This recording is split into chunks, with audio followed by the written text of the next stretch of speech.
ఓం నమః శివాయ నమో నారాయణాయ ఓం శ్రీ కర్మ నివారణ కాల భైరవాయ నమో నమః ఓం వజ్రణకాయ విద్మహే తీక్షణ దగ్గుస్థాయ ధీమహి తన్నో నవనారసింహస్వామి ప్రచోదయాతు.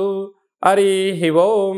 మా ఛానల్కి స్వాగతం. చూస్తున్న వీక్షకులకు ప్రేక్షకులకు ప్రియ కాళ భైరవ భగవంతులకి స్వాగతం పలుకుతూ మమ్మల్ని ఎంతగానో ఆదరిస్తూ ఉండబడినటువంటి ప్రియ సోదర సోదరీమణులకు స్వాగతం పలుకుతూ సనాతన ధర్మ సంరక్షకులకు అలాగనే జ్యోతిష్య అభిమానులకు స్వాగతం పలుకుతూ 16/5/2024 నుండి 31/5/2024 వరకు పుట్టినటువంటి వారందరికీ కూడా ముందస్తుగా జన్మదిన శుభాకాంక్షలు.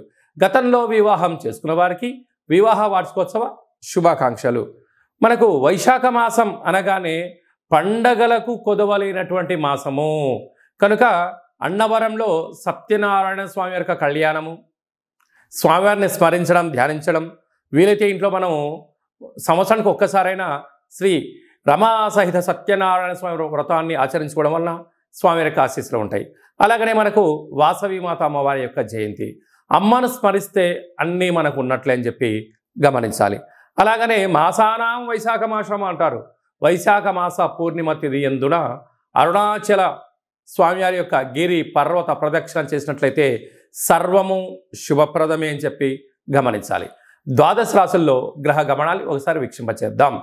మేషరాశిలో బుధుడు మరియు శుక్రుడు సంచార స్థితి, వృషభ రాశిలో రవి గురు సంచార స్థితి, కన్యరాశిలో కేతు సంచార స్థితి, కుంభరాశిలో శని భగవానుడు స్వక్షేత్ర సంచార స్థితి, మీనరాశిలో కుజరాహుల సంచార స్థితితో ద్వాదశ రాశుల్లో గ్రహ గమనాలు ఈ విధంగా ఉన్నాయి. 12 సంవత్సరముల తర్వాత శుక్ర భగవానుడు స్వక్షేత్రమైనటువంటి వృషభ రాశిలోకి ఈ 20వ తారీఖున మే నెలలో సంచరించడం జరుగుతుంది. అక్కడ విశిష్టత ఏమిటయ్యానగా 12 సంవత్సరముల తర్వాత దేవగురు బృహస్పతి వృషభ రాశిలో సంచారం చేయడం, గురు శుక్రులు అక్కడే సంచారం చేయడం, అక్కడే రవితో కలిపి ప్రయాణం చేయడం అనేటువంటిది ఒక రకమైనటువంటి గ్రహ సంచార స్థితి అని చెప్పి గమనించాలి. కర్కాటక రాశి వారికి ఎలా ఉండబోతుందో ఈ వీడియోలో సవివరంగా సంపూర్ణంగా తెలుసుకుందాం. కర్కాటక రాశిలో ఏ ఏ నక్షత్రాలు వస్తాయనగా పునర్వసు నక్షత్రంలోని చివరి పాదమైనటువంటి 4వ పాదము, పుష్యమి నక్షత్రంలోని 4 పాదాలు, ఆశ్లేష నక్షత్రంలో 4 పాదాలు కలిపితే కర్కాటక రాశి అవ్వడం జరుగుతుంది. కర్కాటక రాశాధిపతి చంద్ర భగవానుడు. చాలామందికి పుట్టినటువంటి కాల సమయంలో డేటా ఆఫ్ బర్త్లో లేనటువంటి ఏకైక కారణం చేత పేరు యొక్క మొదటి అక్షరాన్ని అనుసరిస్తూ ఆ రాశిని తెలుసుకునే ప్రయత్నం చేద్దాం. హి, హు, హే, హో, డా, డి, డు, డే అక్షరాల వారందరూ కర్కాటక రాశి జాతకులే.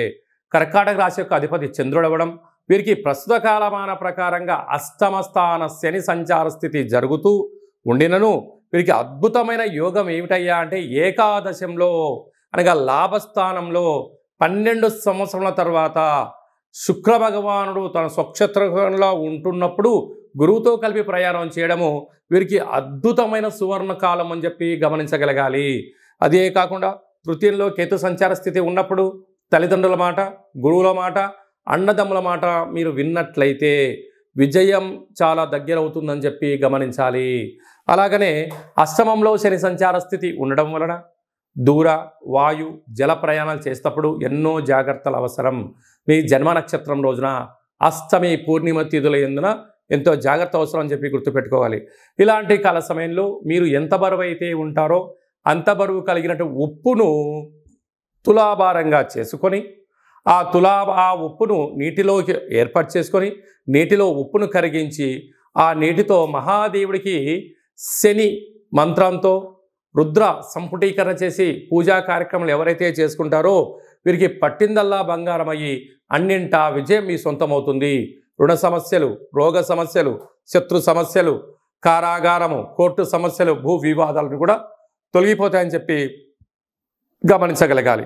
అలాగనే లాభస్థానంలో 3 గ్రహాలు సంచారం చేయడం వలన వీరికి రియల్ ఎస్టేట్ వ్యాపారాలు కానీ, విదేశాలకు వెళ్ళే వస్తువులు కానీ, వస్త్ర వ్యాపారాలు, హోటల్ వ్యాపారాలు, స్వయం వృత్తులు, సేవారంగ కార్యక్రమాల్లో అన్నింటా విజయం మీ సొంతం కాబోతుందని చెప్పి గమనించాలి.